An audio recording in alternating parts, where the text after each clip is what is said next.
اپنا ایمان ہم سب کو تازہ کرتے رہنا چاہیے. پڑھیے میرے ساتھ.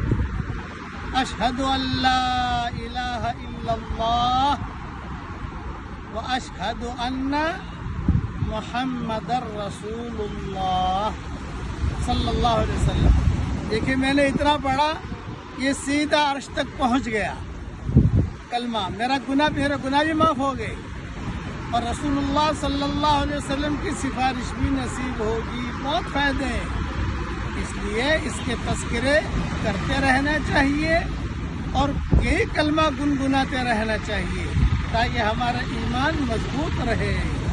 اور اللہ ہی کرتے ہیں، اللہ ہی کرتے ہیں، اللہ ہی کرتے ہیں، اس کے مذاکرے ہونے چاہیے. اللہ تعالی ہم سب کو ایسا ایمان نصیب فرمائے کہ اس کے بعد کفر نہ ہو، اور ایسی ہدایت دے کہ اس کے بعد گمراہی نہ ہو، اور ایسی عزت دے کہ اس کے بعد ذلت نہ ہو، اور ایسی ترقی دے کہ اس کے بعد تنزلی نہ ہو، اور ایسا قرب دے کہ اس کے بعد اللہ سے دوری نہ ہو. اور یہ دعا اللہ ہم سب کے لیے قبول کرتا ہے. آمین. وآخر دعوانا ان الحمد للہ رب العالمین.